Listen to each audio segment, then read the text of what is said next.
Assalamualaikum warahmatullahi wabarakatuh.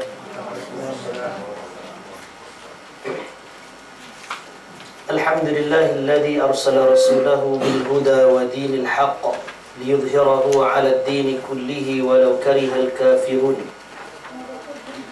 Ashhadu an la ilaha illallah wahdahu la syarika lah wa ashhadu anna Muhammadan 'abduhu wa rasuluh. Allahumma salli wa sallim wa barik ala Muhammad wa ala alihi wa sahbihi ajma'in. Subhanaka la ilma lana illa ma 'allamtana innaka antal alimul hakim. Rabb shrah li sadri wa yassir li amri wahlul 'uqdatam min lisani yafqahu qawli wa la hawla wa la quwwata illa billahil 'aliyyil 'azim. Amma ba'd. Yang dihormati lagi dikasihi Brother Kamarudin, Tata Kuasa IPSI, hadirin hadirat yang dirahmati Allah Subhanahu wa taala. Alhamdulillah, pada malam ini dengan izin dan kurnia daripada Allah, kita dapat bertemu untuk siri yang kedua daripada kelas Ulumul Quran. Bagi yang hadir pada bulan lepas, kita sebenarnya sudah pun memberikan suatu gambaran besar, big picture tentang subjek yang kita akan lalui ini. Hampir kebanyakan tajuk telah pun kita sentuh dalam pertemuan yang pertama bulan lepas.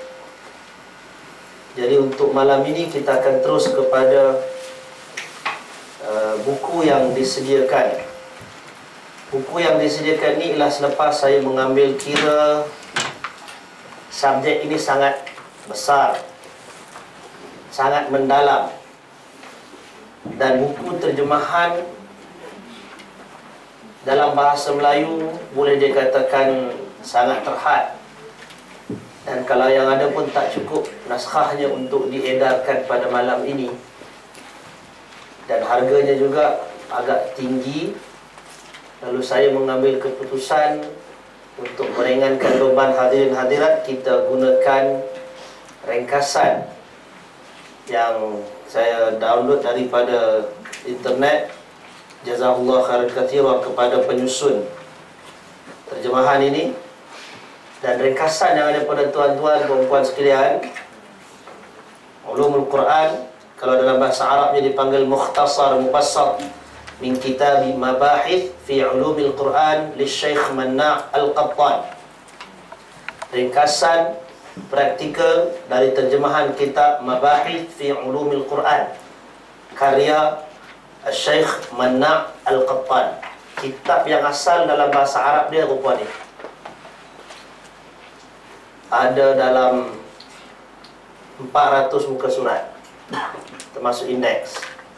Kalau kita nak habis baca yang ni, tak tahu siapa mati dulu. Lama lah nak ambil benda ni. Kita pun berjumpa sebulan sekali. Jadi kerana itu, saya ambil terjemahan. Terjemahan pun tebal juga yang macam ini. Jadi bila kita ambil ringkasan, penyusun ringkasan ini telah menambah dengan beberapa maklumat lain daripada beberapa kitab yang lain sebagai sandaran dan pengukuh. Tapi teras untuk subjek yang kita baca tu, kitab Arabnya yang ini. Siapa yang boleh baca bahasa Arab, bagus untuk dia dapatkan kitab ini. Ini adalah antara kitab Ulumul Quran yang terbaik dalam bahasa Arab.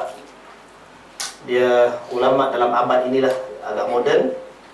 Kalau nak ambil yang agak silam, yang turaf seperti As-Suyuti, Az-Zarqani dan sebagainya, barangkali berbahasa tu agak dalam bahasa yang lama.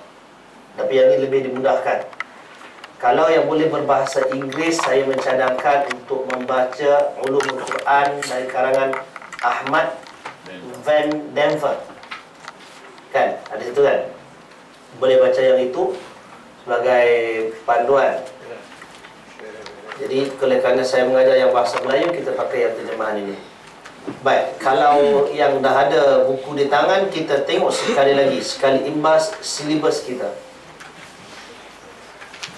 Kalaulah ada yang ditakdirkan cuma datang pada malam ini, Selepas itu dia ruyuk hilang ke mana, barangkali di Syria, di Palestin ataupun di tempat-tempat yang lain. Dengan dia mengetahui silibus ini, sekurang-kurangnya menjadi panduan apakah yang terkandung, bukan seluruh tetapi sebahagian besar perbahasan ulama tentang Al-Quran. Baik, kita tengok yang pertama yang akan dibincangkan nanti ialah arti ulumul Quran. Ini telah pun kita bincangkan panjang hari itu, kita akan lalu saja nanti.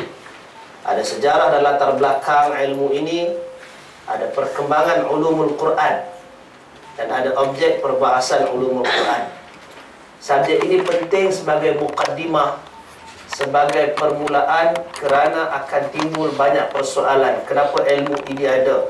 Sejak bila ia mula ada? Apa keperluannya? Kenapa ia begitu dan begini? Jadi, dengan kita mengetahui sejarah, dengan kita mengetahui perkembangan, kita akan menghargai usaha yang telah dilakukan oleh sarjana-sarjana Islam sejak zaman berzaman. Setiap zaman akan ada sarjana yang menyumbang untuk Islam.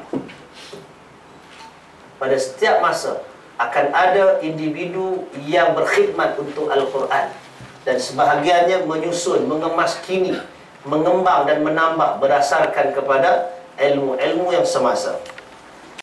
Dengan hadis nabawi dan kursi dan karakteristik Al-Quran. Kemudian kita akan belajar nanti insya-Allah, tahun bila tak tahu ni, mukjizat Al-Quran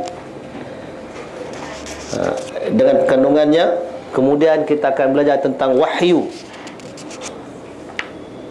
Bahagian yang kelima, chapter 5, baru kita bincangkan tentang asbabun nuzul, tentang nuzul Al-Quran, yang kita dah sebut sebahagiannya pada pertemuan yang lalu. Kemudian ada ayat-ayat Makkiyah dan Madaniyah, Makkah dan Madinah. Dan seterusnya perbahasan tentang yang pertama dan terakhir turun daripada Al-Quran. Itu tentang nuzul. Yang ke-8 baru ada asbabun nuzul. Dan yang ke-9 ada pengumpulan Al-Quran. Yang ke-10 ini dia dah sampai ke level yang berikutnya, perbahasan tentang Al-Quran diturunkan dengan 7 huruf. Bukan 7 huruf tu alif bata tu ya. 7 huruf ini dibincangkan panjang oleh para ulama, dan cabang daripada 7 huruf ini ialah bahagian yang ke-11 yang dipanggil ilmu al-qiraat. Qiraat, cara membaca Al-Quran, bentuk wajah bacaan Al-Quran. Dan yang ke-12 ialah tentang tajwid dan adab tilawah. Ini adalah gabungan ilmu yang ada.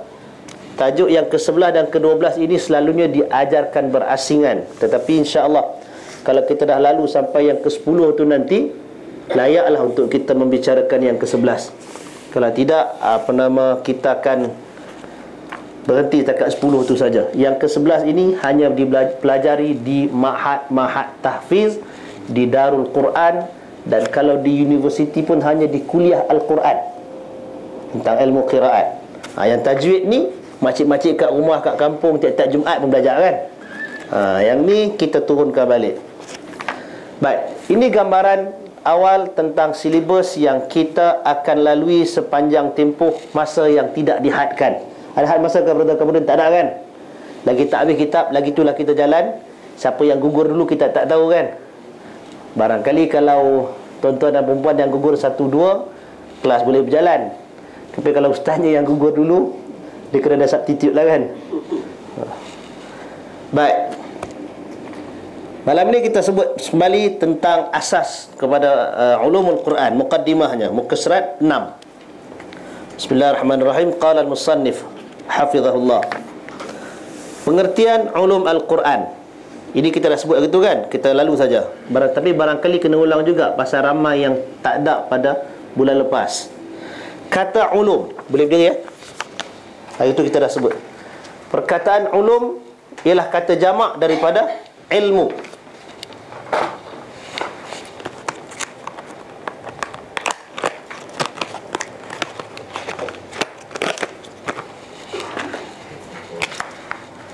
Tuan-tuan nak kena biasakan dengan istilah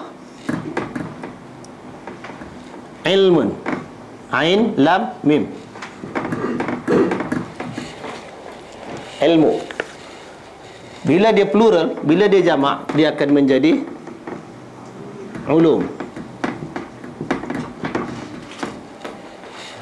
Itu dia. Jadi ilmu berarti al-fahmu wal idrak, faham dan menguasai. Itu yang kita sebutkan adanya pengaliran makna daripada knowledge itu ke dalam diri kita, baru ia dipanggil ilmu. Kemudian arti kata ini berubah menjadi permasalahan yang beraneka ragam yang disusun secara ilmiah. Yang ini nak terjemah bahasa Melayu kita tak tahu, tapi jadi kalau jadi bahasa Inggeris dia menjadi science. Jadi ulum ialah science. Jadi yang dimaksudkan dengan ulum Al-Quran ialah ilmu yang membahaskan masalah-masalah yang berhubungan dengan Al-Quran dari segi asbabun nuzul, yakni sebab-sebab turunnya Al-Quran, pengumpulan dan penerbitan Al-Quran. Itu tepi yang besar ya.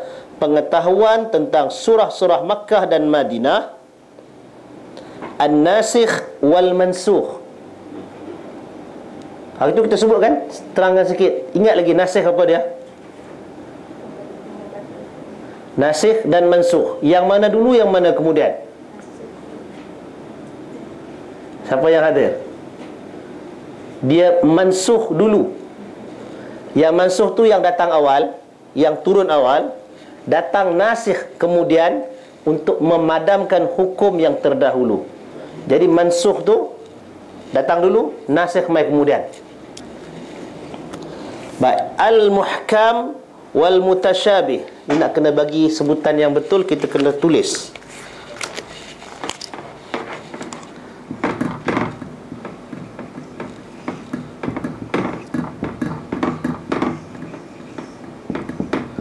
Yang tidak boleh membaca Jawi, anggaplah ini sebagai satu perhiasan cantik. Tak ada masalah, boleh baca kan? Kemudian kita tadi An-Nasikh wal Mansukh.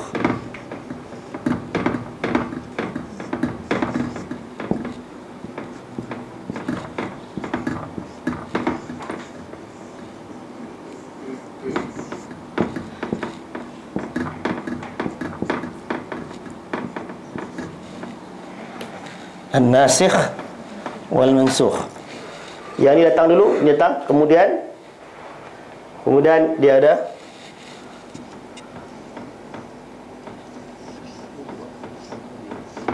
al-muhkam wal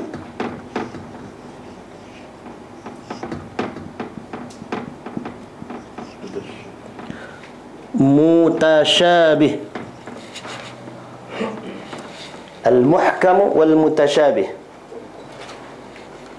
dan lain sebagainya yang berhubungan dengan Al-Quran. Tapi ini konten besar ya. Terkadang ilmu ini juga dinamakan dengan usul tafsir, kerana yang dibahas berkaitan dengan beberapa masalah yang harus. Tuan-tuan nak kena ingat, tulisan kita ni dalam bahasa Indonesia. Harus dalam bahasa Indonesia tu kita terjemahkan dalam bahasa Malaysia sebagai mesti. Harus dalam term buku ni membawa maksud mesti. Masalah yang mesti diketahui oleh seorang mufassir. Mufassir min orang yang mentafsir. Mufassir ialah ulama yang mentafsir. Jadi dipanggil mufassir. Sebagai sandaran dalam mentafsir Al-Quran. Ini asas yang penting. Kerana itu menjadi satu kesalahan yang sangat besar kalau ada orang yang mentafsir Al-Quran tanpa dia mengetahui selok-belok ataupun ilmu yang ada dalam ulumul Quran. Dia kena mengetahui, baru dia boleh mentafsir. Kalau tidak, dia akan jadi salah. Sebagaimana yang kita contohkan bulan lepas dalam tindakan salah seorang tentera Islam ketika usaha untuk pembukaan kota Konstantinopel, Istanbul sekarang kan, bila ada tentera yang melemparkan dirinya ke dalam istana, maka apa kata orang lain? Dia telah mencampakkan dirinya ke dalam kebinasaan. Maka dibacakanlah ayat apa dia? Wala tulqu biaidikum ila tahlukah. Janganlah kamu campakkan dirimu ke dalam kebinasaan. Jadi itu adalah contoh salah faham ataupun salah tempat mentafsirkan Al-Quran. Lalu tafsiran itu disanggah oleh salah seorang sahabat Nabi yang hadir ketika ayat itu turun, iaitu siapa? Siapa ingat? Abu Musa al-Ash'ari. Abu Musa al-Ash'ari ada pada peristiwa di Konstantinopel itu, dan dia telah berdiri lalu mengatakan, ketika ayat itu turun aku ada bersama Nabi SAW, dan ayat itu bukan untuk orang yang mengorbankan jiwanya di jalan agama, tetapi ayat itu diturunkan untuk orang yang mengelakkan diri daripada berjuang di atas jalan agama, untuk orang yang lari daripada jihad, maka ayat itu digunakan. Jadi ada misunderstanding kalau orang tak tahu tentang ilmu yang dipanggil sebab turun ayat. Jadi kerana itu, apa yang akan kita pelajari ini juga dinamakan dengan usul tafsir. Cuma kebanyakan sarjana Islam menggunakan nama ulumul Quran. Hanya ada 1-2 yang menggunakan usul tafsir. Antara karangan yang bagus tentang tajuk itu ialah Syekhul Islam Ibn Taymiyah rahimahullah. Baik, objek pembahasan ulumul Quran. Objek pembahasan ulumul Quran dibahagi kepada 3 kategori besar. Yang pertama, sejarah dan perkembangan ulumul Quran. Ia meliputi sejarah rintisan ulumul Quran di masa Rasulullah sallallahu alaihi wasallam, sahabah, tabi'in, dan perkembangan selanjutnya lengkap dengan nama-nama ulama dan karangannya di bidang ulumul Quran di setiap zaman dan tempat. Yang kedua, pengetahuan tentang Al-Quran meliputi makna Al-Quran, karakteristik Al-Quran, nama-nama Al-Quran, wahyu, turunnya Al-Quran, ayat Makkah dan Madinah, asbabun nuzul dan lain-lainnya. Nampak berapa banyak maklumat yang kita nak sumbat dalam kepala kita ni dengan apa yang ada ni. Cuba dapatkan satu motivasi. Kalau kita berjaya menghabiskan dan melalui subjek ini, maka inilah maklumat yang akan ada pada diri kita. Kita akan mengetahui tentang makna Al-Quran. Berhenti dekat tu pun dah cukup indah dah. Kita dapat mengetahui tentang karakter Al-Quran. Dan kita akan dapat tahu kenapa Al-Quran dinamakan dengan berbagai-bagai nama, dan setiap nama itu tidak datang sia-sia. Pasal nama itu adalah pilihan daripada Allah Subhanahu wa ta'ala yang empunya Al-Quran. Baik, barulah kita masuk yang kepada yang ketiga, iaitu metodologi penafsiran Al-Quran, yang meliputi pengertian tafsir dan takwil, syarat-syarat mufassir. Mufassir tadi apa? Iya. Dan adab-adabnya. Dia ada adab mentafsir Al-Quran. Kerana itu antara yang dilarang ialah orang yang tidak mengerti ilmu alat, yang tidak mengetahui bahasa Arab, dia dilarang mentafsir Al-Quran. Dia kena tahu ayat Quran tu dulu supaya tak salah. Pasal tu juga kita dalam bahasa Melayu ni ada dulu kitab, dipanggil apa? Bacaan terbitan Jamaah Al-Quran Malaysia. Kitab tu diharamkan kan? Pasal apa yang diharamkan? Dia terkeluar daripada disiplin dan adab pentafsiran Al-Quran, dan itu sangat berbahaya. Baik, sejarah dan perkembangan ilmu tafsir ini juga penting untuk kita mengenal pasti, kerana ada ribuan kitab tafsir sepanjang zaman, dan ada sebahagiannya telah hilang. hanya dalam kutipan-kutipan kitab yang kemudian. Dan dalam banyak-banyak itu ada 5 induk tafsir Al-Quran. Kata salah seorang daripada guru saya, Dr. Salah Al-Khalidi, seorang ulama tafsir di Jordan, dia kata induk Al-Quran, induk kepada kitab tafsir Al-Quran ada 5. Disebut yang pertama tafsir Jami'ul Bayan, atau dikenal dengan nama tafsir At-Tabari. Itu di belah timur. Kemudian kalau di belah Andalusia, belah barat, ada kitab Al-Muharrirul Wajiz. Al-Muharrir Al-Wajiz karangan Ibnu Atiyah. Itu ulama daripada sebelah Andalusia. Ada kitab yang ini tidak disukai oleh orang-orang ahli sunnah, ni dia tak apa suka, tapi kitab ini ada seni dia. Kitab Tafsir Al-Kashaf karangan Az-Zamakhsyari. Pasal apa tidak disukai? Pasal dia ni Mu'tazilah. Tapi karangan dia tu ada angle ilmu yang kuat, yang indah, boleh diambil faedah. Tapi bukan pada akidahnya, tapi pada tafsiran-tafsiran yang selain daripada tajuk akidah. Kemudian ada kitab Tafsir Ibnu Kathir. Yang ni yang banyak meluas di tanah air kita, dah diterjemahkan ke dalam bahasa Indonesia. Sangat baik kalau satu rumah ada satu set kitab tu. Dulu dia mahal, sekarang dah murah dah. Duduk saja-saja baca. Tafsir Ibnu Kathir ini ialah antara kitab tafsir yang paling sedikit hadis palsu dan cerita-cerita Israiliyat, yang paling sikit. Kalau ada pun dia akan kritik dan dia akan sebut. Itu kelebihan tafsir Ibnu Kathir. Seorang yang bermanhaj akidahnya salaf.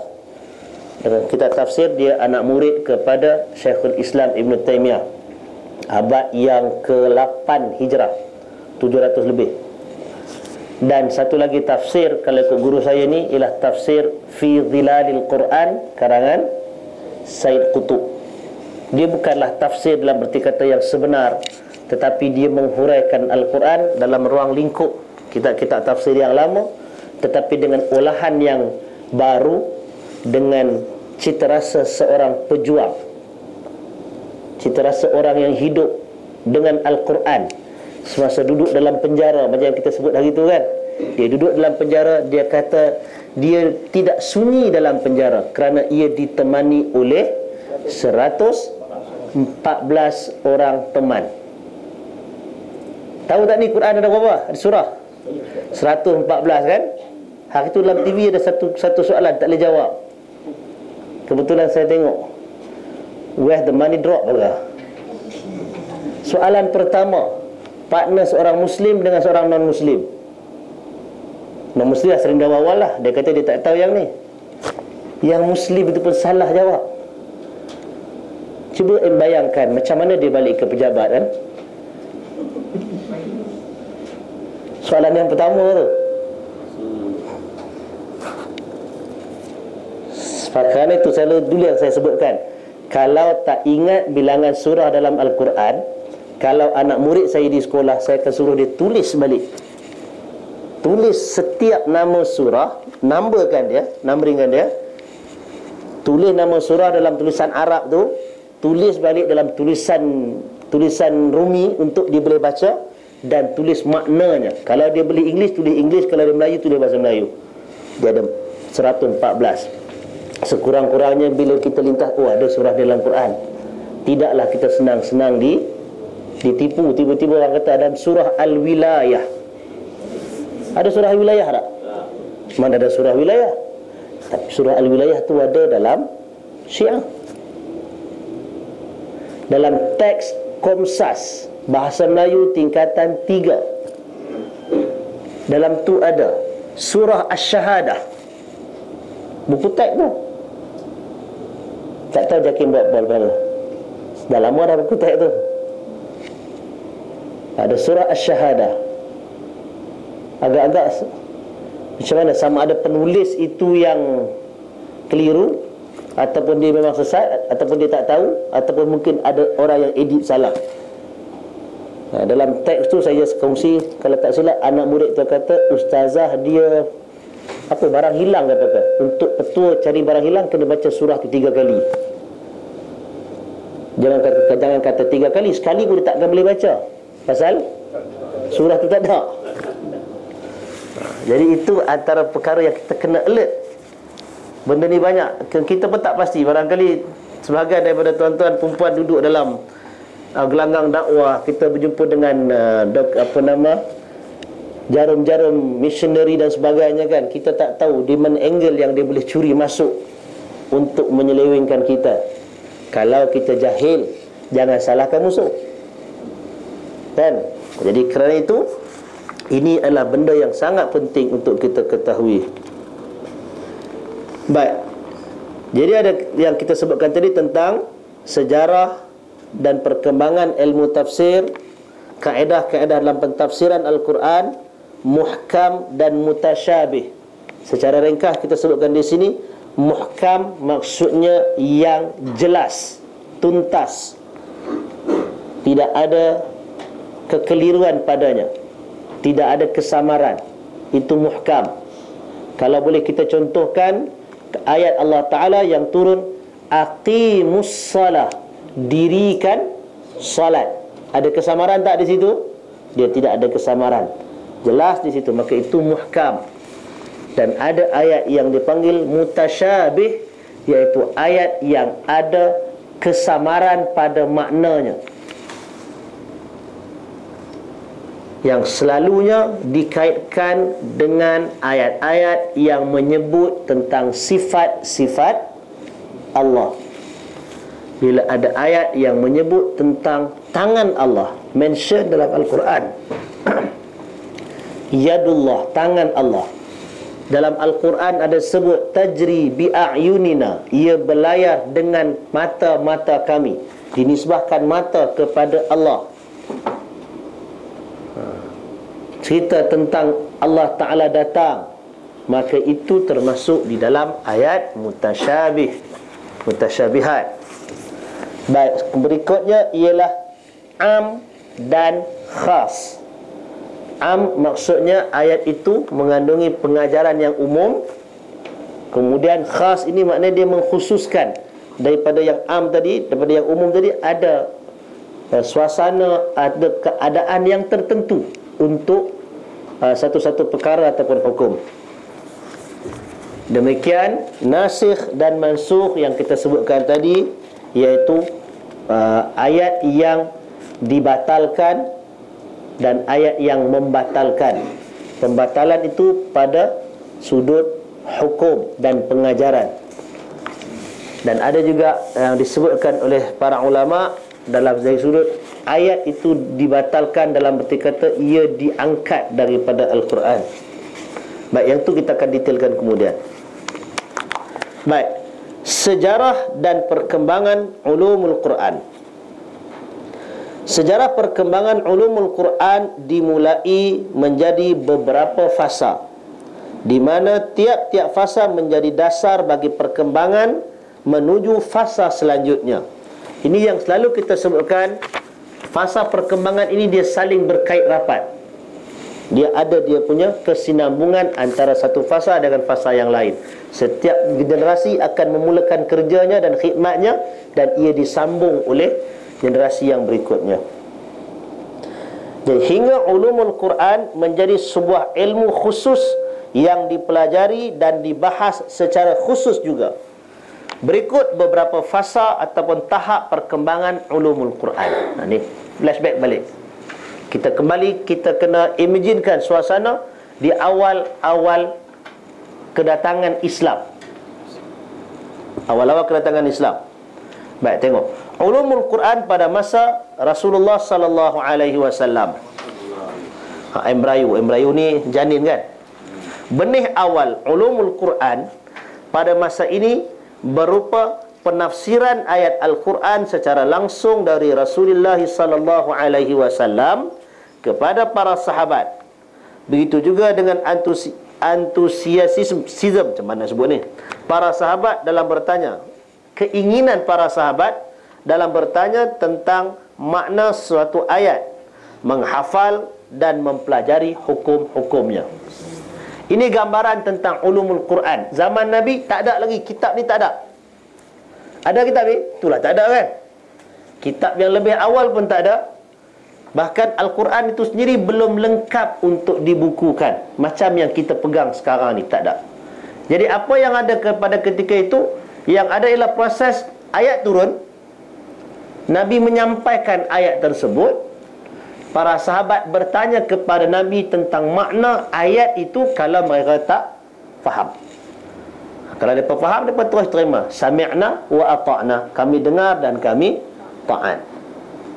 Dan bila ada saja masalah yang macam yang kita sebutkan, maka mereka akan merujuk kepada Nabi SAW. Tunggu pula wahyu turun, Nabi terangkan pula benda tu. Dan setiap yang datang tu pula akan dibaca oleh Nabi kepada sahabat. Akan ada satu golongan yang pandai menulis, dia akan tulis. Dan akan ada golongan yang kalau dia tak pandai tulis, dia akan menggunakan kekuatan hafalan dia. Dia akan menghafal ayat-ayat tersebut. Jadi ada yang menulis dan pandai menulis dan menghafal. Ada yang menulis, ada yang menghafal sahaja. Dan ramai juga yang tak sempat hafal banyak pun, hafal sikit-sikit je. Jadi jangan nampak satu jangan kata ideal sangat tau. Zaman sahabat tu dah zaman manusia. Zaman Nabi tu, ya Nabi ada, tapi manusia yang hidup dengan Nabi tu. Bukan semua sahabat sama level. Jadi kalau kita tengok sama-sama kita datang attend lecture ni, boleh kita tiap-tiap minggu duduk macam tu juga, tak apa-apa nak pick up. Jangan salahkan ataupun jangan pandang rendah, pasal daya tangkapan, daya pemahaman tu berbeza. Untuk menghafal juga berbeza. Tanya soalan tak jawab, tanya soalan tak ingat. Sedangkan ada yang mungkin baru datang sekali, dua kali, dia boleh faham. Jadi benda tu bukan berlaku pada kita saja, dia juga berlaku sejak zaman Nabi SAW. Kerana itu ada perbezaan. Nabi tak tanya ramai orang bila tentang Quran. Macam kita sebut dulu kan, Nabi bila silap, Nabi tanya, mana Ubay bin Ka'ab? Ubay tak sembahyang sekali ke? Bila Nabi silap. Itu maknanya ada pengkhususan orang tertentu dalam bab ini. Kalau Nabi sebut, kalau siapa-siapa nak baca Quran sebagaimana ia diturunkan, baca ikut bacaan Abdullah bin Mas'ud. Itu antara yang Nabi sebutkan tentang perkara ni. Baik, kita tengok contoh keadaan pada zaman itu. Rasulullah SAW menafsirkan kepada sahabat beberapa ayat. Dari Uqbah bin Amir, dia berkata, aku pernah mendengar Rasulullah SAW bersabda di atas mimbar, wa a'iddu lahum mastata'tum min quwwah wa min ribatil khail. Kalau kita baca ayat dengan penuh, surah Al-Anfal ayat 60, wa a'iddu lahum, dan siapkanlah untuk menghadapi mereka kekuatan yang kamu sanggupi. Itu ayatnya. Ingatlah bahawa kekuatan di sini adalah memanah.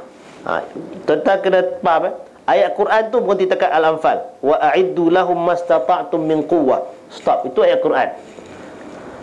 Jadi Uqbah bin Amir kata, aku dengar Nabi baca yang tu dan Nabi sebut, yang ni ingatlah ni kataan Nabi, bahawa kekuatan di sini adalah memanah. Jadi Nabi mentafsirkan perkataan kekuatan untuk ayat itu pada zaman Nabi itu sebagai memanah. Agak-agak berhenti takat tu saja ke makna? Walaupun Nabi sendiri yang mentafsirkan. Adakah maksud ayat itu sekadar memanah saja? Tentu akal kita pun kita takkan cakap memanah je kan. Dan ternyata selepas daripada zaman Nabi, peperangan bukan sekadar dengan memanah, tapi dengan bermacam-macam lagi yang lain. Tetapi itu tafsiran Nabi untuk sesuai dengan zaman itu. Dan ayat itu pun wa min quwwatin wa min ribatil khail, dengan memanah, kekuatan tadi ditafsirkan dengan memanah, dan daripada kuda-kuda yang gagah. Jadi sesuailah gambaran itu dengan zaman Nabi dulu. Takkan tiba-tiba Nabi nak kata kekuatan di situ ialah kekuatan teknologi, sains, perang, kapal perang. Tentu tak logik kan? Jadi itu yang kita katakan teks yang ada dan disesuaikan dengan konteks zaman itu. Boleh dapat? Ya. Ustaz, Assalamualaikum. Salam. Maksudnya kita boleh tafsir balik ayat yang tadi itu. Iya. Pada ikut zaman. Iya. Kita boleh tafsir balik tanpa kita mengenepikan yang asal. Kerana itu ialah konteks zaman ia diturunkan, kekuatan itu. Dan dalam para ulama juga bersepakat, iaitu ayat Quran ini tidak terhad pada suasana ia diturunkan. Al-ibratu li'umumil lafzi la li khususis sabab. Itu kaedah dia. Pengajaran daripada ayat Al-Quran adalah pada keumuman lafaznya, bukan pada pengkhususan sebab. Mana kata barangkali ayat itu turun dalam satu-satu peperangan, jangan dihadkan dengan sekitar itu saja, tetapi keumuman ayat itu boleh diambil pengajaran daripadanya. Kerana itu, kalau dalam tafsiran yang moden, selain daripada apa yang ada, min quwwah itu, daripada kekuatan itu. Maknanya kalau kita nak berhadapan dengan musuh, kalau di Malaysia ni ada keperang, boleh ke kita nak memanah sekarang ni, sambil-sambil jalan tengok siapa-siapa nampak yang diistilahkan kafir harbi, perang? Boleh macam tu? Rosak Islam, rosak dunia Islam macam tu. Jadi ayat ni sentiasa valid. Perintah ini untuk persiapan tu sentiasa berterusan. Kalau kita hadkan kepada memanah saja, menganggurlah orang Malaysia. Soalan saya berkenaan dengan logik. Okey, bila tafsir tu ayat Quran sudah ada tafsiran. Okey, kalau kita macam nak bagi pada zaman sekarang, kita gunakan logik kita untuk bagi huraian kepada ayat tu, adakah yang itu dikira yang dibenarkan ataupun tak boleh? Logik dalam disiplinnya, dia ada rangka dia. Maknanya dia tidak boleh keluar daripada konteks. Dia mesti ada ikatan. Dia jangan terlepas bebas. Sekarang ni yang menjadi masalah bila yang terlepas. Sekarang ini kita sebutkan ialah perintah ini sentiasa valid. Perintah untuk mempersiapkan kekuatan bagi menghadapi musuh. Bila berhadapan dengan musuh itu, kalau zaman dulu mungkin kita kirakan sebagai peperangan secara berdepan begini. Tetapi manusia ni berkembang, teknologi berkembang. Orang tak perang dah dengan kuda, tak pakai panah dah. Adakah mana ayat dia dah tak valid? Maka kerana itu ulama kena tafsirkan yang sesuai dengan dia punya aliran itu. Mungkin zaman perang dunia pertama dulu akan ditafsirkan dengan kekuatan senjata meriam, begitu dan begini. Datang zaman selepas perang dingin, Rusia dan Amerika, dia mula dengan peperangan satelit. Dia mulakan, bila sampai zaman kita sekarang ni dengan globalisasi, peperangan secara saraf, dengan internet, dengan apa semua. Sekarang orang boleh masuk virus, orang boleh hack. Bagaimana hackers daripada Timur Tengah, dia boleh hack nama website-website penting Israel, Amerika dan sebagainya pernah berlaku kan. Jadi itu juga sebenarnya termasuk dalam tuntutan. Itu kalau kita nak nampak dalam suasana yang genting. Tapi kalau dalam suasana yang biasa, persaingan kita dengan musuh Islam, selain daripada kekuatan ketenteraan, yang paling asas daripada itu ialah kekuatan ilmu. Persaingan dari sudut pengetahuan, persaingan dari sudut juga yang sangat penting, ekonomi. Maka semua masuk dalam tuntutan. Berhadapan dengan musuh, kita kena ada kekuatan. Kalau kita lemah, kita nak lawan, dah tentu kita akan jadi pasukan belasahan. Jadi itu yang dimasukkan. Tapi itu kita nak katakan, itu dipanggil perkembangan. Fasa tu dia berkembang. Sekarang ni kita kembali semula kepada topik kita ni. Ini ialah suasana yang ada pada zaman Nabi. Nabi terangkan. Dan macam yang kita bincangkan dulu, Nabi tak terangkan every single word dalam Quran. Nabi tak terang macam tu. Nabi cuma terangkan dalam hanya beberapa tempat. Walaupun tak sikit, tetapi pasal tu dia boleh jadi berkembang. Baik, yang berikutnya lah para sahabat berkeinginan mereka, kesungguhan mereka dalam menghafal dan mempelajari Al-Quran. Diriwayatkan daripada Abi Abdurrahman As-Sulami. Dia mengatakan, mereka yang membacakan Al-Quran kepada kami seperti Uthman bin Affan dan Abdullah bin Mas'ud serta yang lain menceritakan bahawa mereka bila belajar dari Nabi 10 ayat, mereka tidak melanjutkannya sebelum mengamalkan ilmu dan amalan yang ada di dalamnya. Mereka berkata, kami mempelajari Al-Quran berikut ilmu dan amalnya sekaligus. Belajar 10 ayat, berhenti. Praktis dulu bagi boleh. Faham dan praktis, baru sambung. Itu kesungguhan, itu keinginan yang ada pada zaman sahabat dan sebawah dia. Nampak? Kalau kita akan belajar habis je kan. Lepas tu amal, tak tahu dekat mana. Dan kena ingat, ilmu ni dipelajari bukan sekadar untuk tahu. Kalau untuk tahu, sebelum tuan-tuan dan saya mengetahui ulumul Quran ini, berpuluh bahkan beratus sarjana orientalis barat yang lebih pandai tajuk ni, yang lebih mendalam, bahkan dia hafal Quran. Di zaman penjajahan British di tanah Arab, Perancis dan sebagainya, orientalis ini. Kalau tak percaya, tuan-tuan tengok yang memulakan indeks hadis, kitab-kitab hadis, bukan cakap yang 6, bahkan yang 9, yang 12.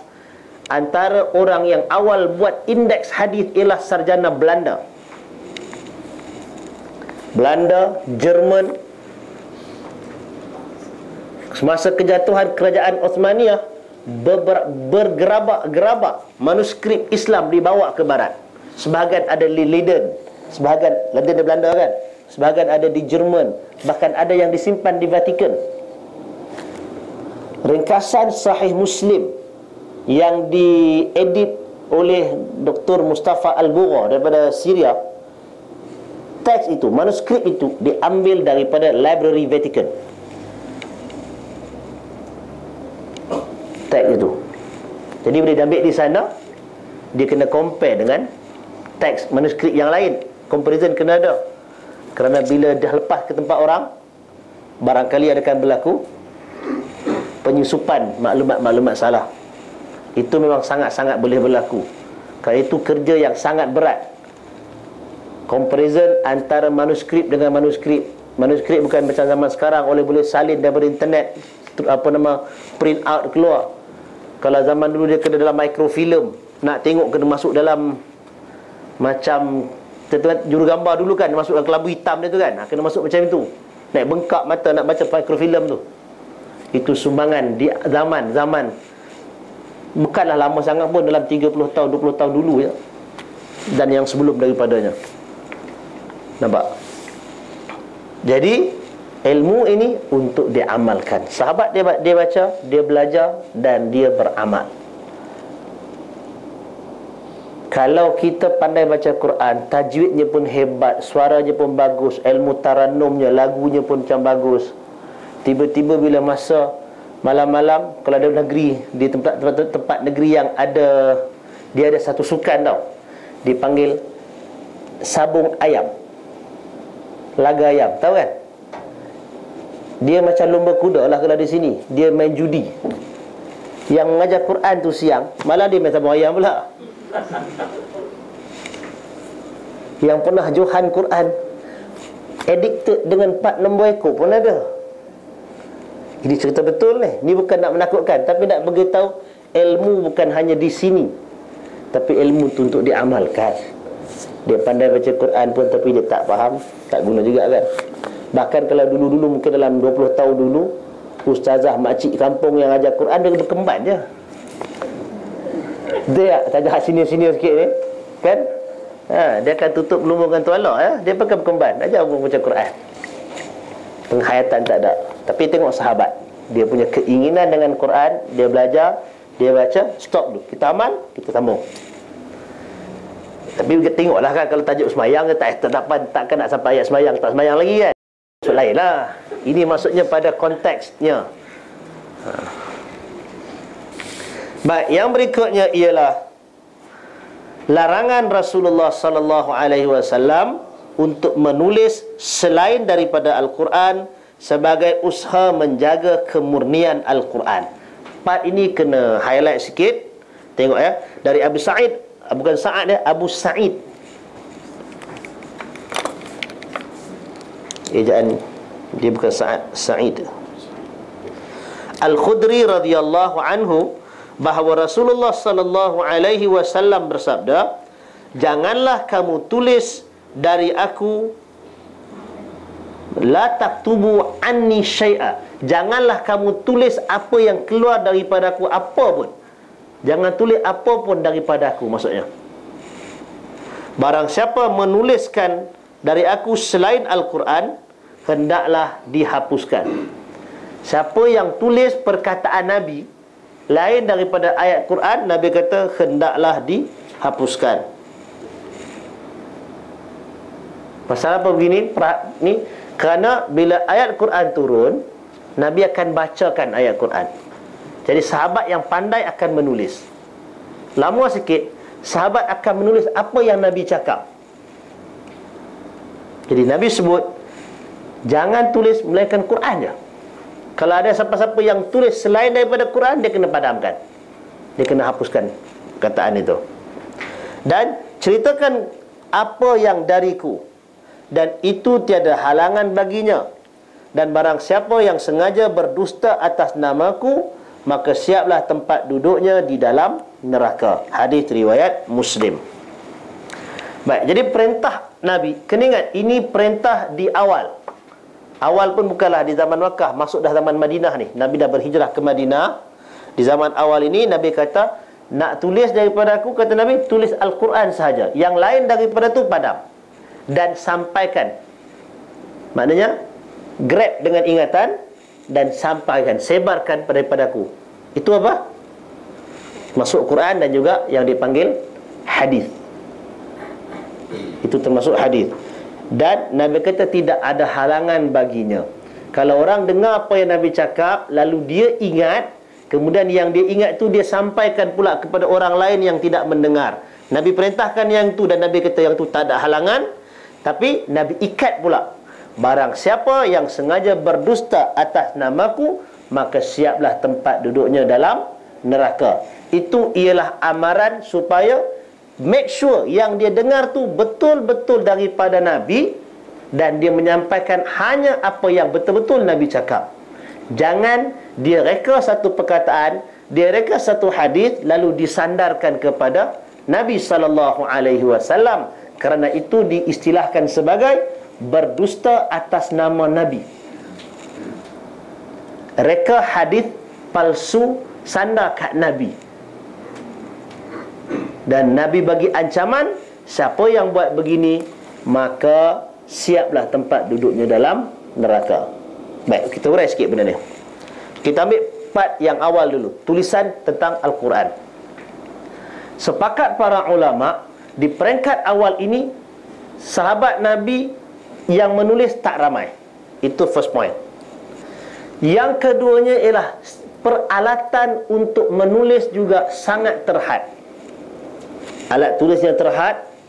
Kertas pun bukan jenis B5 macam ni ataupun A4 yang sama macam waktu dengannya. Yang ada ialah kulit-kulit kayu, kulit-kulit binatang, tulang-tulang binatang, pelepah-pelepah tamar. Cuba bayangkan kesukaran yang ada pada waktu itu. Alat tulisnya terhad di peringkat awal. Dan di peringkat itu juga wahyu baru turun. Ialah selepas tempoh di Mekah yang terhad yang 13 tahun dalam suasana sembunyi dan sebagainya, suasana tekanan. Bila pindah ke hijrah ke Madinah, barulah berkembang, baru establish, baru kukuh Islam. Jadi dalam tempoh awal itu, orang baru dibiasakan dengan ayat-ayat Al-Quran. Maka itulah sebabnya Nabi melarang untuk tulis selain daripada Quran, kerana kekangan bahan dan bimbang kekeliruan. Itu. Tapi untuk kesinambungan perkataan Nabi, huraian Nabi, penyelesaian Nabi, yang tu Nabi suruh ambil secara ingatan, hafalan, dan sebarkan. Baik, ini hadis yang awal. Kemudian daripada itu, Nabi di akhirnya membenarkan orang menulis apa yang Nabi sabdakan. Nabi benarkan sahabat menulis apa yang Nabi sabdakan. Jadi penulisan hadis juga ada di zaman Nabi, cuma dia di peringkat awal Nabi larang, berhenti sekejap, di peringkat akhir Nabi izinkan. Selepas orang sudah boleh membezakan perkataan Nabi dengan ayat Al-Quran, kemudian bahan juga sudah semakin meluas. Ini dibuktikan dengan Abu Hurairah, dia kuat hafalan. Kemudian ada Abdullah bin Amr bin Al-As dan sebagainya yang banyak dengan tulisan. Jadi dalam bab ulumul Quran kita tak sentuh sangat tajuk ni, tapi dalam belajar ilmu hadis, golongan yang anti hadis dia akan petikaikan, kerana dia katakan Nabi larang tulis hadis. Tiba-tiba yang belajar hadis kata hadis ini datang daripada Nabi. Jadi kerana itu kita jelaskan fakta sejarahnya ialah hadis juga ditulis di zaman Nabi dan Nabi izinkan kemudian. Dalam yang kita bincang ni Quran. Baik. Itu satu part.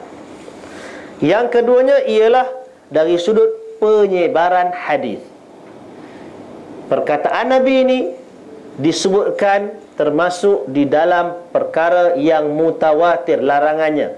Larang kita menyebut perkataan yang disandarkan kepada Nabi secara dusta. Apa hukumnya? Haram. Apa hukumannya? Siap tempat duduk dalam neraka.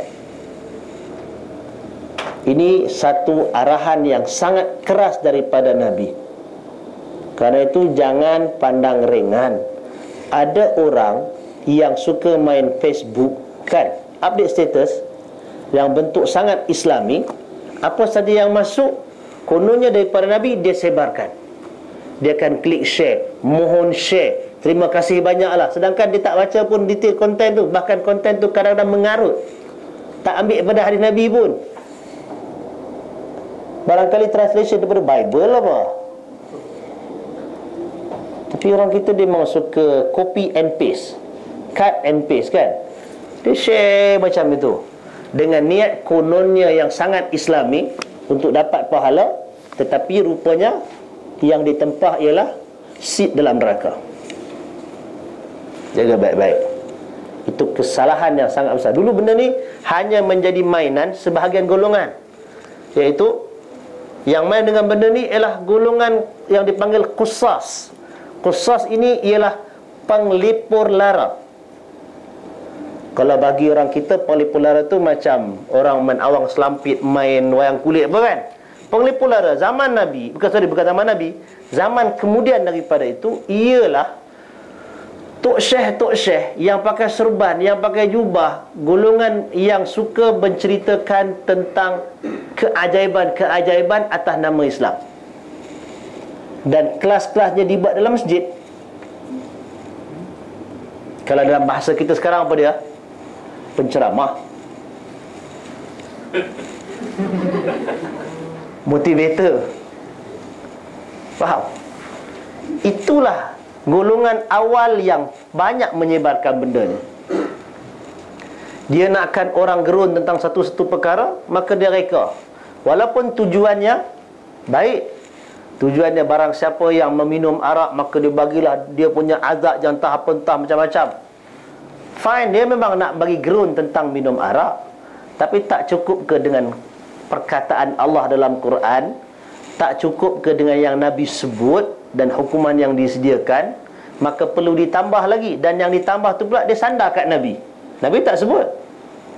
Nabi tak pernah sebut, sahabat Nabi tak pernah dengar pun Nabi cakap, tiba-tiba dapat kat dia.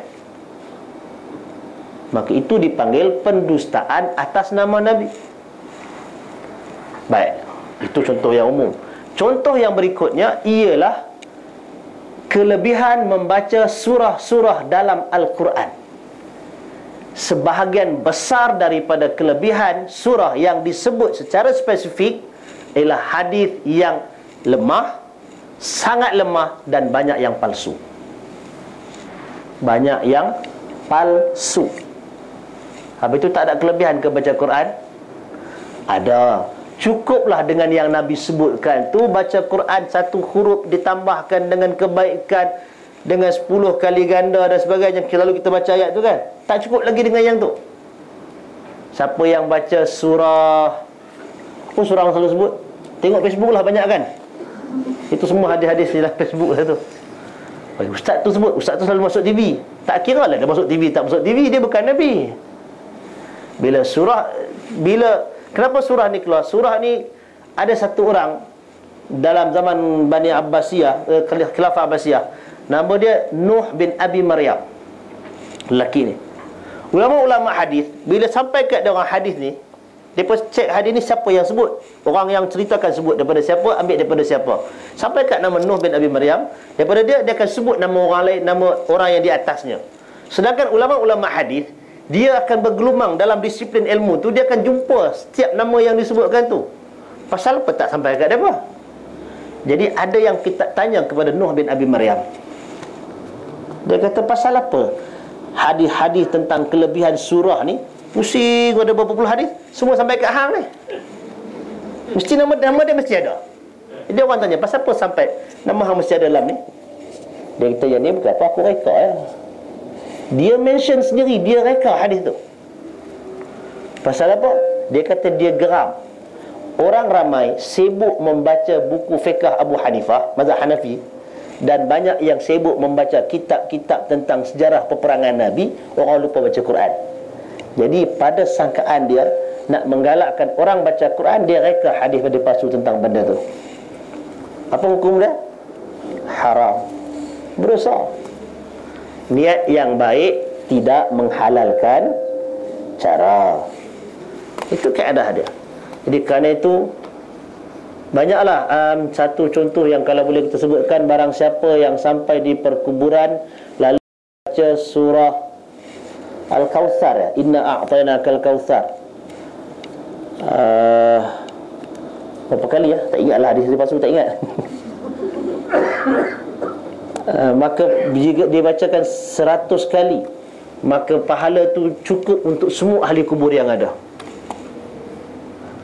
Kalau nak senang ingat, nak senang faham apa nama contoh hadis palsu ni, tidak ada hadis tentang bacaan Quran di kubur. Tidak ada satu hadis pun. Kalau ada sebut Quran baca kat kubur, palsu. Kalau perkataan Nabi, memang tak ada. Demikian juga hadis yang palsu ni ialah kalau konten hadis tu, pengajaran dia bercanggah dengan pengajaran Al-Quran dan hadis-hadis yang sahih. Contoh, barang siapa yang solat tarawih pada malam 17, betul, pahalanya menyamai pahala seluruh Nabi yang ada. Pernah baca tadi fadilat tarawih ni? Ada 30 kan? Cuba baca. Cukup dengan satu tu dah kata ini memang out. Kalau orang engineering jalan raya, batu masuk dalam mesin kena reject terus. Kalau doktor dekat hospital tu memang paru-paru tak boleh pakai, yang buang terus lah tu. Timbangan. Dan juga kalau ada istilah dalam hadis tersebut, istilah tu tidak ada zaman Nabi, maka itu confirm hadis palsu. Macam logik lah kan, kalau kita katakan, kalau kita baca hikayat Hang Tuah umpamanya, kisah Hang Tuah berlawan dengan Hang Jebat di Istana Melaka. Dalam gambaran kita masa tu apa yang ada? Tentulah alatnya keris kan. Tiba-tiba dalam hikayat tu sebut, dalam kisah tu, Hang Jebat telah mengeluarkan pistol revolver. Logik tak? Tak make sense kan benda tu. Jadi istilah tu tidak ada di zaman tu. Jadi benda ni detail. Atau kadang-kadang sampai ke tahap para sarjana Islam mengkaji keturunan satu-satu teks itu ialah dengan melihat term yang digunakan. Term ini tidak digunakan di zaman Nabi. Term ini hanya keluar 300 tahun kemudian. Demikian juga dengan itu tentang hadis. Ada banyak sarjana yang menguasai kadang-kadang tentang dokumen-dokumen surat daripada khalifah sekian untuk membunuh orang sekian-sekian. Dalam buku sejarah ada. Rupa cek tak pernah keluar, pasal ayat yang digunakan bukan ayat zaman khalifah tu. Ayat tu datang zaman 100 tahun kemudian. Pasal tu ilmu sejarah ni juga ilmu yang sangat penting, seni yang sangat mendalam. Kita ditipu kadang-kadang tu dengan fakta sejarah.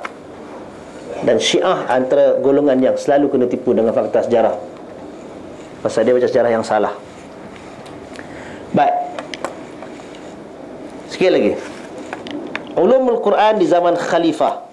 Yang dimaksudkan dengan khalifah di sini ialah Khulafaur Rashidin, 4 orang khalifah yang awal. Baik, pada masa khalifah, tahap perkembangan awal ulumul Quran mulai berkembang pesat. Di antaranya dengan kebijakan para khalifah seperti berikut. Pertama, Khalifah Abu Bakar dengan kebijakan pengumpulan penulisan Al-Quran yang pertama, yang dimulakan, yang dicadangkan. Prakarsa inilah yang diambil inisiatifnya oleh Umar Al-Khattab dan dipegang oleh Zaid bin Thabit. Tahu cerita tu? Kita cerita sikit, nanti depan ni kita akan jumpa lagi. Dalam peperangan Al-Yamamah. Peperangan Al-Yamamah ini ialah peperangan antara tentera Islam di zaman Abu Bakar menentang Musailamah Al-Kadzab. Musailamah Al-Kadzab ni ialah seorang lelaki yang mengaku menjadi Nabi. Dia bukan muncul selepas Nabi Muhammad SAW. Dia muncul masa Nabi masih hidup lagi. Dia boleh hantar surat kat Nabi, dia kata, Muhammad, kamu jaga bahagian sana, aku jaga bahagian sini. Dengan penuh confident. Dan cerita Musailamah ni ialah satu orang manusia yang dia punya esteem yang tinggi. Bila turun ayat Al-Quran surah Al-Fil, dalam Quran ada surah Al-Fil, dia kata, ingat Muhammad je ada surah Al-Fil, aku pun ada surah Al-Fil, dia kata. Alam tara kaifa fa'ala rabbuka bi ashabil fil. Tidakkah kamu melihat bagaimana Tuhanmu lakukan kepada tentera bergajah? Ashabul fil, tentera bergajah kan, tentera Abrahah yang datang cuba meroboh Kaabah pada zaman sebelum kelahiran Nabi. Kita tu kan dengan sejarah, dengan makna alam yaj'al kaidahum fi tadlil. Tidakkah Tuhan telah menjadikan, menggagalkan rancangan jahat mereka? Fa arsala alaihim tayran ababil. Allah Ta'ala hantarkan ke atas mereka burung ababil. Buat apa? Tarmihim bihijaratin min sijil, yang mengebor mereka, yang melempar ke atas mereka dengan batu daripada neraka sijil. Faja'alahum ka'asfim ma'kul, lalu menjadikan mereka, yang tentera bergajah tadi, bagaikan daun yang dimakan ulat.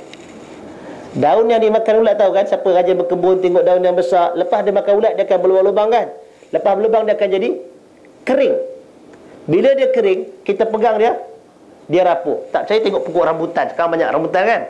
Yang mana dah berbuah, dah putih tu, yang sebahagian tu dia jadi kering. Bila kita pegang, dia rapuh. Itulah yang terjadi kepada tentera bergajah. Dengan tentera, dengan gajah-gajah sekali. Yang tu. Dan tempatnya berlaku di selepas daripada Muzdalifah nak sampai ke Mina. Kalau orang pergi haji, dia nampak kawasan tu, dia panggil Wadi Muhassir. Musailamatul Kadzab, dia kata, aku pun ada surah gajah juga. Dia kata, dia pun tulis Al-Fil wa mal fil lahu khurtumun tawil. Dia kata, gajah, apa itu gajah? Gajah ada belalai panjang. Boleh confident dia buat itu. Itu bukan kitab Al-Quran, itu buku cerita kanak-kanak kan. Buku awal bacaan, gajah. Huruf G kan tulis macam tu. Tapi dia tulis. Bila orang ceritakan, dalam sejarah, sebahagian ulama sejarah menceritakan, dalam satu perangan Nabi SAW berperang, sahabat Nabi Sayyidina Ali radhiyallahu an sakit mata. Lalu Nabi meludahkan air Nabi ke mata dia dan sembuh. Maka diceritakan Musailamatul Kadzab, dia tahu benda tu. Bila ada kawan dia mai dengan tentera, dia mai dengan sakit mata sebelah, dia ludah. Jadi apa? Buta dua-dua sekali. Itu Musailamatul Kadzab. Cumanya yang dia jadi kuat ialah Nabi meninggal, Nabi wafat dulu. Nabi wafat, dia tak mati. Jadi dia tak mati lagi. Itulah cabaran yang dihadapi oleh Abu Bakar. Abu Bakar, dia kena lawan dengan yang sedia ada ni, Musailamatul Kadzab. Kemudian ada satu grup yang lain pula, isytihar, Muhammad dah mati, kami tak modal dengan Islam, kami nak keluar balik. Golongan murtad. Ada golongan yang kata kami dulu bayar zakat hantar ke hampa pasal Muhammad ada. Lah ni Muhammad dah meninggal, zakat tak payah keluar dah.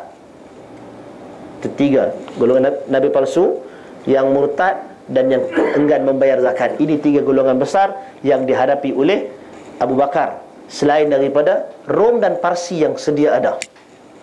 Bayangkan challenge yang ada pada khalifah masa tu. Jadi hantar perang, dalam perang, setiap kali perang tentu ada yang terkorban syahid kan.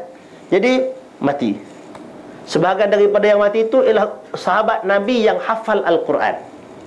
Jadi bila sekali perang, susut dah bilangan. Perang lagi sekali, susut bilangan. Sampailah perang Al-Yamamah, 70 orang yang mati itu ialah yang hafal Al-Quran, dipanggil Qurra. Jadi Umar Al-Khattab dalam duk bilang balik, dia kena cek balik kekuatan dan sebagainya. Yang mati ni semua hafal Quran. Kalau sekali lagi pergi mati berapa puluh, lama-lama siapa yang hafal? Yang dia dan yang lain dah pelan-tua. Jadi apa kebimbangannya? Kebimbangannya ialah Al-Quran akan lupus daripada ingatan. Jadi Umar telah berjumpa dengan Abu Bakar, minta daripada Abu Bakar, Quran ni kena tulis bagi komplit. Cerita tulis memang tulis dah, zaman tu memang dah bertulis, tapi tidak ada master copy, tidak ada naskah atau asal, yang asas teras tak ada, complete set tak ada. Yang ada orang dia pegang sikit, orang dia pegang sikit. Jadi itu yang diminta oleh Umar kepada Abu Bakar, kita kena himpunkan siapa yang ada, tulis Quran tu balik, tinggalkan satu set untuk simpanan rasmi. Apa respon Abu Bakar mula-mula? Dia kata, kalau kau suruh aku pindahkan bukit ni daripada sini pindah pergi sana, yang tu aku berani buat, daripada nak buat benda yang Nabi tak pernah buat. Bimbangnya sahabat nak buat benda yang Nabi tak pernah buat. Kalau kita Nabi lah, kita lah kan, confident je. Nabi, zaman Nabi kita nak bagi cantik sikit hak kita punya ni. Tu yang kita duk bercantik, kita perendang habis semua benda. Baik, jadi sampailah Abu Bakar akhirnya berlapang dada. Dia akhirnya convinced, dia diterima apa yang disebut oleh Umar. Lepas Umar pujuk dia, barulah kemudian nak bagi kat siapa buat kerja ni. Lantiklah Zaid bin Thabit. Pilih Zaid bin Thabit. Jumpa pula, panggil Zaid bin Thabit jumpa.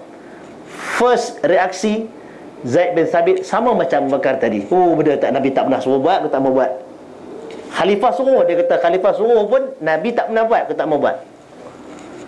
Tapi kemudiannya selepas dipujuk tadi, Umar pujuk Abu Bakar, kali 2 orang pujuk seorang. Dan akhirnya Zaid bin Thabit terima. Dia menjadi ketua untuk panitia membuat pembukuan Al-Quran ni, penerbitan Al-Quran. Itu yang kerja Zaid bin Thabit. Maka dia teruskan proses tu. Nanti kita akan cerita detail bila sampai tajuknya. Baik, yang berikutnya di zaman Khalifah Uthman bin Affan radhiyallahu an. Zaman Abu Bakar siap dalam proses yang kita rahsiakan, kita cerita nanti, tajuknya nanti. Dah siap satu, benda tu turun. Bila Abu Bakar meninggal dunia, benda tu diwarisi oleh Umar. Bila Umar pula syahid, benda tu diwarisi oleh Uthman. Dan di zaman Sayyidina Uthman berlakunya pertelingkahan di kalangan orang Islam. Pasal Islam dah berkembang, orang yang masuk Islam ramai. Yang mai daripada Syam, datang daripada Iraq, datang daripada Mesir, Yaman, daripada Somalia, daripada Habsyah, semua dah masuk Islam ramai-ramai. Maka sampai terjadi peperangan di belah Uzbekistan sana, belah Khurasan, peperangan di sana. Tentera Islam bersatu daripada banyak tempat, duduk sementara nak perang tu dia berkhemah kan. Bila berkhemah macam orang pergi haji kan. Bila berkhemah banyak-banyak, bila time solat. Bila solat, kalau kawan ni jadi imam, dia baca, orang dengar lain dia baca, tak serupa yang macam kita punya. Bila time orang lain menjadi imam, lain. Bacaan tu tak sama macam yang sebahagian lagi ketahui. Tak common dengan bacaan tu, menyebabkan timbul pertelingkahan. Hampa dia baca Quran mana ni? Maka adanya tuduh-menuduh. Yang kata Quran tak betul, hampa baca Quran salah. Yang dia kata tak, Quran dia betul, yang dia punya betul. Last sekali kata okey, semua betul, tapi kami punya lagi baik daripada hampa. Dia adalah dia punya kata ayat-ayat nakal macam tu kan, menyebabkan adanya perpecahan di kalangan orang Islam sendiri. Nak perang tapi gaduh sama sendiri. Itu antara isunya. Lalu dilaporkan kepada Khalifah Uthman ketika itu, maka Uthman dengan kebijakannya menyatukan kaum muslimin hanya dengan satu mushaf. Dan hal itu dilaksanakan. Dia telah standardizekan semua mushaf yang ada mesti ikut mushaf yang ada pada Uthman. Mesti mengikut bentuk penurunan berdasarkan dialek bangsa Quraisy. Selain daripada Quraisy, daripada bahasa-bahasa Arab yang lain, dia ada beberapa perbezaan. Jadi yang beza itu menyebabkan adanya perpecahan. Lalu Uthman arahkan untuk distandardizekan hanya pakai yang ada pada Uthman. Dan mushaf itu disebut sebagai mushaf imam. Mushaf imam. Dan ia disalin sebanyak dalam sebahagian sarjana menyebut 6 salinan. Dan salinan mushaf ini dikirimkan kepada beberapa daerah orang Islam. Dihantar ke Syam, dihantar ke Mekah, dihantar di Madinah ada satu, ada di Basrah, ada di Kufah, ada di Baghdad. Nanti kita jumpa yang tu. Ada 6 tempat. Yaman, dia ada 6 mushaf yang dihantar. Dan dihantar bersama dengannya ialah wakil-wakil yang mengajarkan mushaf tersebut. Baik, penulisan mushaf tersebut dinamakan Ar-Rasmul Uthmani. Ini rasam Uthmani.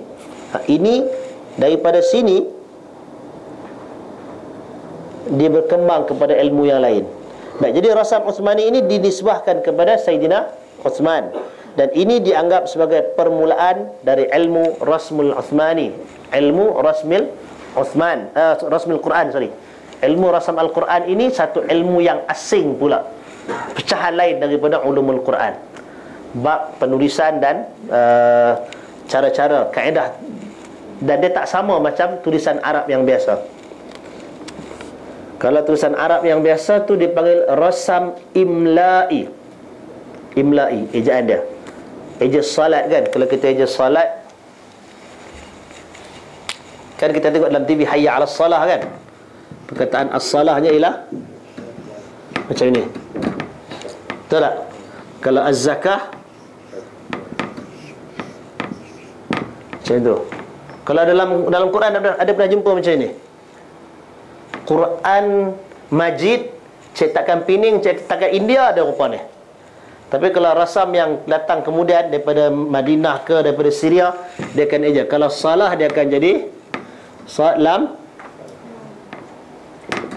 kan ada waw. Dia ada az-zakah. Waw dia tak tahu nak baca ni. Ini bentuk antara bentuk yang ada. Ejaan yang kita jumpa tengah-tengah tu itu dipanggil rasam imla'i. Yang atas dan yang bawah sekali itu dipanggil rasam Uthmani. Ada untuk perkataan-perkataan tertentu. Baik, sikit lagi.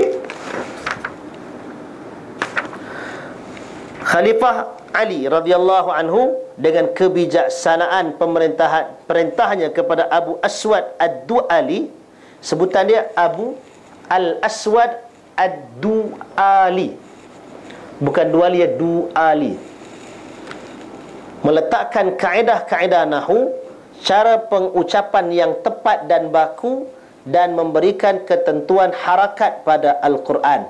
Dan ini juga disebut sebagai ilmu i'rabil Quran.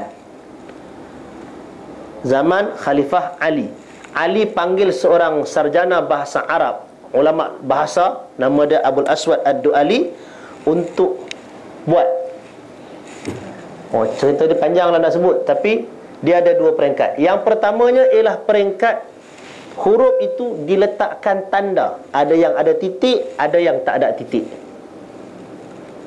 Huruf, kalau kita tulis huruf yang ni kan,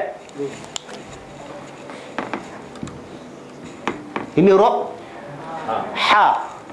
Kalau kita bubuh titik di sini, dia jim. Kalau kita buang di sini, kita bubuh di atas ni, jim pakai toncet. Ini panggil huruf kha. Kan? Ada ha, ada jim. Sebelum daripada itu, apa pun tak ada. Tapi orang zaman tu dia boleh beza. Dia boleh baca yang mana ha, yang mana kha, yang mana jim. Kemudian kalau hurufnya ni ra ataupun zai. Kalau yang ni dal ke zal? Kalau ada titik dal. Sebelum tu tak ada. Tapi orang zaman tu dia boleh baca. Huruf apa? Titik tak ada? Apa pun tak tahu. Ba pun boleh, ta pun boleh, sa pun boleh. Jadi ini peringkat yang kemudiannya zaman Sayyidina Ali buat hak ni. Ini dibuat oleh Al-Khalil bin Ahmad Al-Farahidi. Baru yang ni.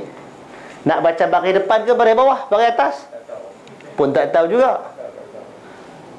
Siapa yang buat tu? Itulah Abul Aswad Ad-Du'ali. Dia bariskan, dia kenalkan huruf. Itu pun zaman awal dia tak pakai baris, dia pakai titik. Titik atas, titik bawah, titik depan. Oh, pening oh kalau kita baca macam tu. Memang pening. Kita akan cerita macam mana asal kemudian benda tu diperlukan. Nanti sampai sejarahnya kita akan sebut sikit nanti. Tapi itulah yang berlaku di zaman Sayyidina Ali bin Abi Talib. Maka orang mula membaca baris atas, baris bawah. Dan baris Al-Quran ini sangat penting diketahui. Kalau kita baca lain, kita baca salah, maka akan berubah maknanya. Macam satu contoh ayat Al-Quran ini dibacakan oleh seorang Arab Badui di Masjidil Haram, didengar oleh seorang sahabat Nabi.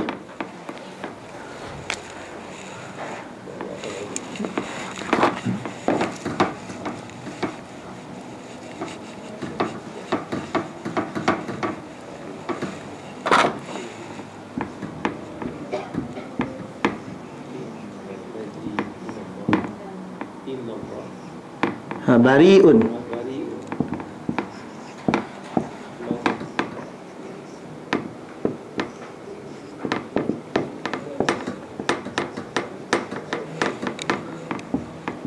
Innallaha bari'un minal musyrikina. Oh. Wa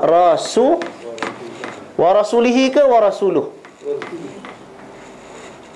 Arab tu dia baca wa rasulihi. Dengarkan Ibn Abbas, dia kata salah tu.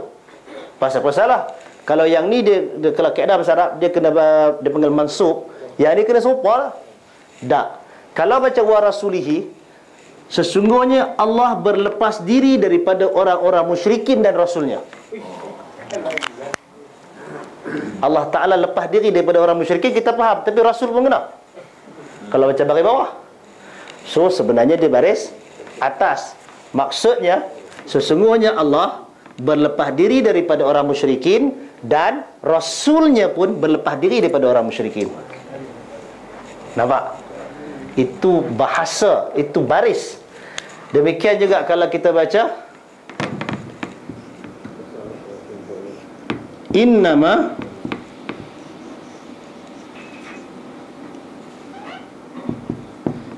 yakhshallaha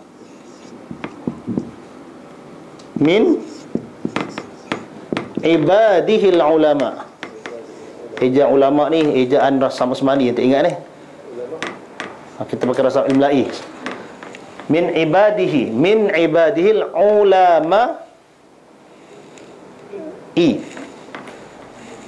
innama yakhshallahu ke yakhshallaha. Kalau yakhshallahu, hanya saja Allah takut kepada hambanya yang ulama. Tapi innama yakhshallaha, hanya saja yang takutkan Allah adalah dari kalangan hamba-hambanya yang ulama. Subjek yang ditakuti itu ialah Allah, bukan Allah yang takut kat mereka.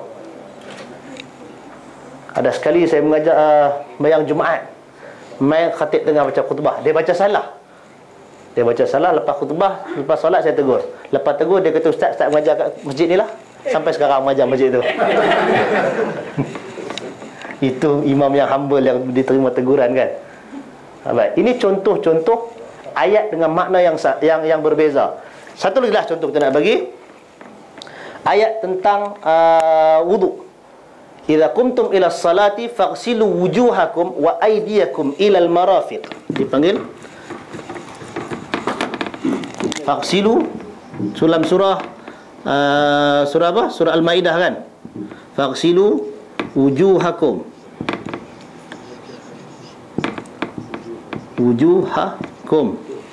wa aydiyakum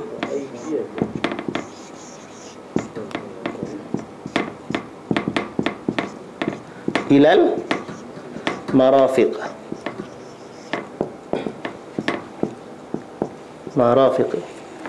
Wujuhakum, basuhlah muka-muka kamu dan tangan-tangan kamu hingga ke siku. Wamsahu, dan sapulah biru'usikum,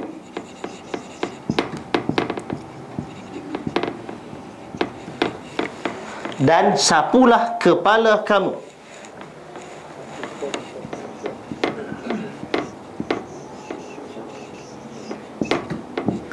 Wa arjulikum. Dalam Quran tak baca wa arjulikum, wa arjulakum ilal ka'bain.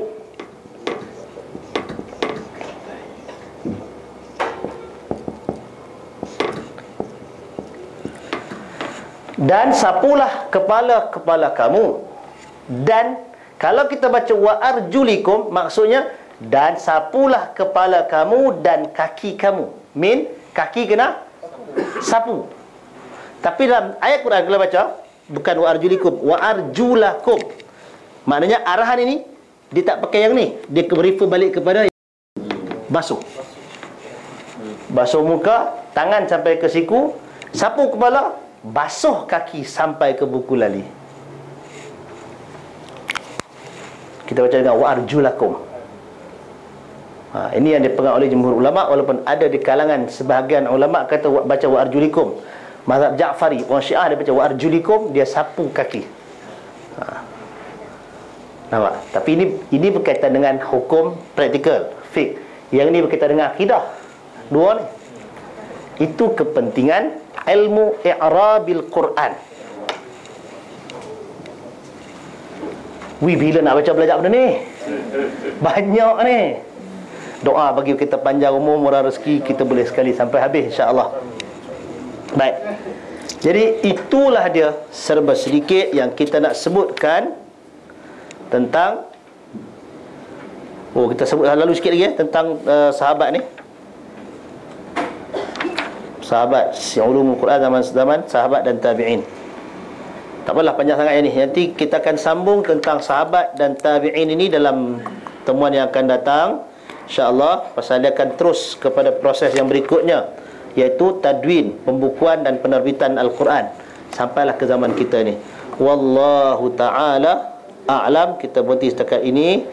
Kita silakan kalau ada apa-apa yang kita nak bincangkan. Ya. Kalau tadi dalam ayat Quran ni ada teks dan konteks.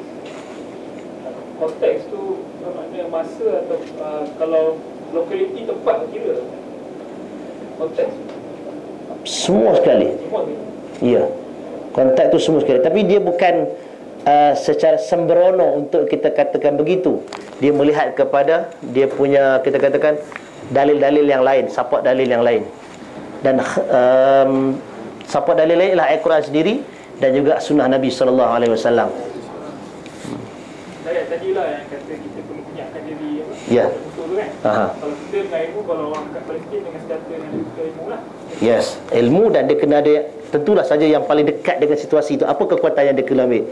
Ilmu persenjataan, nak bawa roket dan sebagainya kan. Mereka tempat kita ni mungkin ada keperluan yang lain. Prioriti tu dia akan berubah di situ. Wallahu a'lam. Ya, betul tak? Yang kelebihan surah-surah ya dalam Quran. Macam surah Al-Mulk. ada kelebihan dia. Orang yang membaca dari segi yang baca pada setiap malam, maka kuburnya akan diterangi dengan cahaya. Harinya tidak sahih. Ya. Jadi tak perlulah melazimi. Kalau suka baca surah tu pun tak apa, tak ada masalah. Baca tak ada masalah. Nak lazimi baca pun tak ada masalah. Cuma dengan sangkaan fadilatnya yang tu dia tak betul.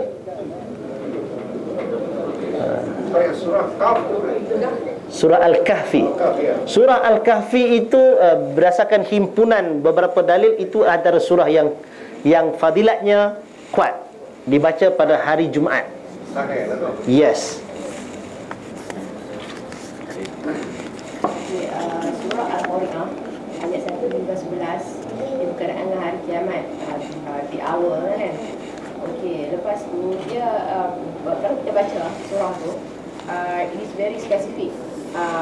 Kiranya the hour, what is the hour, do you know what is the hour? On that day humans are flying like flying alerts, with insect and so on. That's why kalau kita nak okey, katalah saya nak kat Facebook, saya buat ayat ni. Lepas tu kan saya kena huraikan dulu kan. Saya kena guna tafsir ke untuk mentafsir ayat tu, ataupun saya boleh guna my own understanding of that surah. Yang paling selamatnya kena refer tafsir dulu. Bimbang yang kita keluar sendiri itu terkeluar langsung daripada perbicaraan para ulama itu. Sekiranya saya kena make sure saya punya penafsiran saya ni Yes. agree with the tafsir. Yes.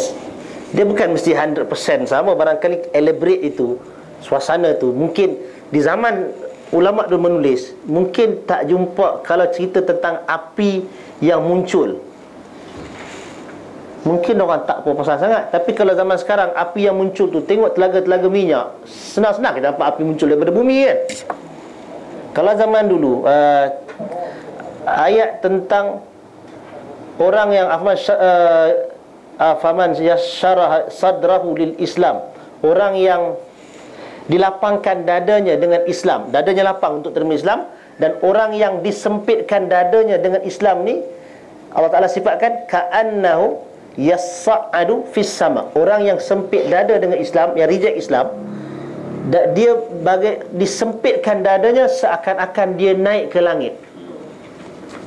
Zaman dulu, pada peringkat tafsiran awal, tak timbul isu apa, cuma sekadar terima Islam, lapang dada. Kalau tolak Islam, dadanya sempit, bagaikan naik ke langit.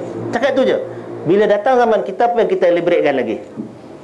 Itu termasuk dalam masalah pressure, masalah oksigen. Makin tinggi kita, makin kurang oksigen. Bila kurang oksigen masuk dalam badan, maka mana doktor paru-paru? Apa jadi pada paru-paru kita menguncup ke, mengembang ke, itu semua elaboration kita berdasarkan kepada konteks zaman kita. Dan itu membantu pemahaman dan menambahkan keyakinan, insya-Allah. Dan setiap zaman tu yang berkembang tu adalah hikmah yang Allah Ta'ala bagi kat kita. Jadi kalau macam itu, kita kata tak ada masalah. Cuma yang bimbang tadi kalau kita elaboratekan sesuatu luar daripada konteksnya. Macam dulu orang terjemahkan dalam surah Ad-Dukhan tentang jerbu. Jerbu ditafsirkan sebagai tanda nak kiamat dan sebagainya. Maka kita berkata dekat nak kiamat dah kan. Dah berapa tahun dah jerbu? Ini pun dah 21-12 ni. Maya punya kaum pun dah pupus dah kan. Dia kiamat dulu sebelum kiamat. Pasal yang hari kiamat ni, kita tengok dalam surah-surah tu, dia macam gambaran dia. Kalau kita ambil movie like 2012 punya movie, kita boleh dapat gambaran tu dan kita compare dengan apa yang dah ditulis dalam ayat Quran. Bolehkah kita guna gambaran daripada movie ni untuk menggambarkan apa yang mungkin berlaku? Apa yang digambarkan oleh movie tu ialah sebahagian kecil daripada apa yang Quran ceritakan. 2010 tu dia tak menggambarkan kiamat, dia cuba gambarkan banjir besar. Itu lebih sesuai barangkali dengan zaman cerita Nabi Nuh dulu kot. Pasal zaman kalau cerita tentang Quran, yang Quran tentang hari kiamat ni apa? Langit berkeping-keping jatuh. Idza zulzilatil ardu zilzalaha. Bumi ni bergegar. Wa akhrajatil ardu athqalaha. Bumi ni keluarkan semua yang ditelan sudah dikeluarkan balik. Segala mayat, segala apa yang ada di muka bumi ni terkeluar. 2012 dia tak keluar benda tu. Kan? Dia cuma cerita orang terkepit masuk dalam kapal je. Jadi kalau kita nak kata gambaran tentang banjir, kita boleh katalah macam tsunami. Kita kalau ayat surah Al-Zalzalah tadi kan, wa akhrajatil ardu athqalaha fa qala al-insanu ma laha, kan? Yauma idzin tuhadditsu akhbara bi anna rabbaka awha laha. Kita cerita tentang zilzal, tentang gempa bumi. Gempa ni kalau kita nak dekatkan orang memahami bagaimana perasaan untuk hari kiamat, kita suruh dia hayati negeri-negeri yang menerima gempa bumi. Macam mana suasana kengerian yang ada masa tu. Masa tsunami berlaku dulu, ada kan orang Malaysia yang duduk di hotel di Aceh tu, dia cerita dia boleh keluar daripada bilik air hanya pakai towel, dia boleh berlari berapa kilometer tanpa kasut, tanpa apa, hanya bertuala sahaja. Kalaulah dalam keadaan biasa dia berlari dekat Pening Road macam itu, apa kita kata? Tak gila mabuk, tak mabuk gila. Itu yang Allah Ta'ala sebut tentang wa ma hum bisukara, mereka tak mabuk. Yang berlari kelang kabut ni, dalam surah salah satu ayat, salah satu gambar tentang kiamat ialah apa dia? Wa tada'u kullu dhi hamlin hamlaha, orang yang mengandung pun terberanak. Yang sayangkan anak pun boleh tinggalkan anak. Wa ra'aitan nasa sukara, kamu melihat manusia bagaikan orang mabuk. Wa ma hum bisukara, mereka tak mabuk. Nak rasa feel yang tu, tanya orang yang lalui tsunami.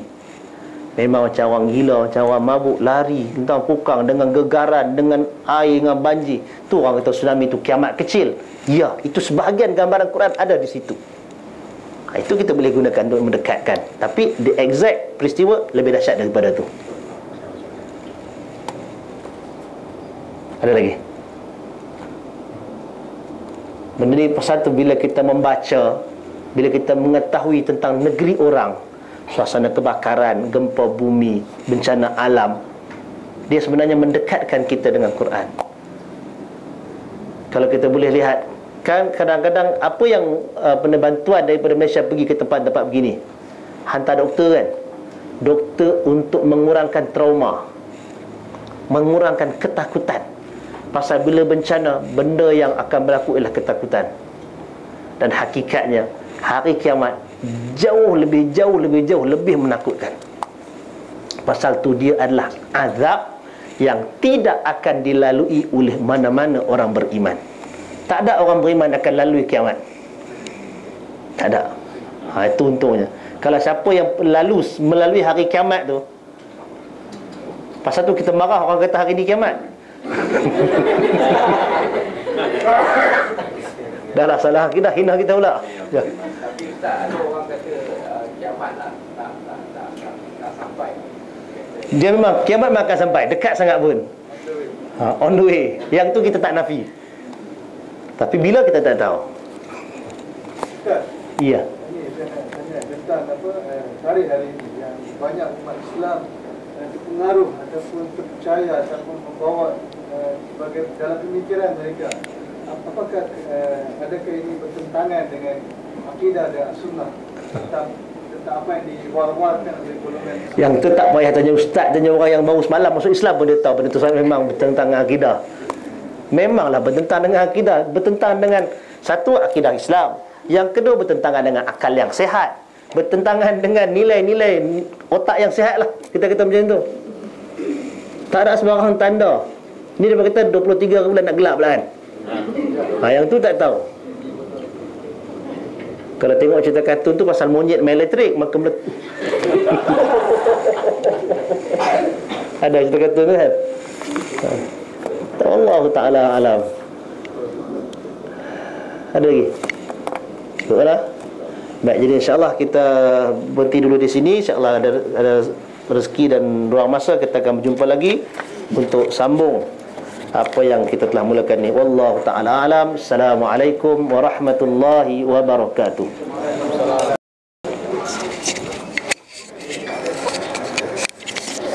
Assalamualaikum warahmatullahi wabarakatuh. Brothers and sisters, alhamdulillah, untuk tahun ini 2012 insyaAllah yang ni yang kursus ulang Quran yang terakhir untuk tahun ini. InsyaAllah tahun depan Januari tiap-tiap bulan insyaAllah Ustaz ya. Tiap-tiap bulan insyaAllah kita akan makan dulu Pak. Program yang akan datang yang seterusnya bulan Januari, first weekend 5 dan 6 hari bulan, 5th and 6th of January, kursus intensif dakwah training course, dan ini akan diuruskan dan oleh Brother Kamarudin dan Brother Siraj dari ITSI, dan tajuknya Hinduism. How do we deal with those who are Hindus and learning more about Hinduism to prepare for dakwah. Belum ini Yahudi, Jews and Christians. Jadi selepas ni Hinduism, lepas itu Buddhism. So every month a new religion we will learn about, so that we gain ammunition. When was that? We are coming on the 5th and the 6th of January. It's a 2-day course on Hinduism. But before this, we've done on Jewish as well as Christianity. So every month, we organize on the first weekend. So we will go through different religions and then we will go through aspects of Da'wah. So it's a 1.5-year program. Tiap-tiap bulan kita akan uruskan program insyaAllah. First weekend. So that's the next one insyaAllah. And with this, we end with Tasbih Ifarah. Alhamdulillah. Asyhadu an la ilaha illa anta astaghfiruka wa atubu ilaik. Wa as'aluka min khairin illa alladziina aamanu min salihati wa Assalamualaikum warahmatullahi wabarakatuh. Assalamualaikum.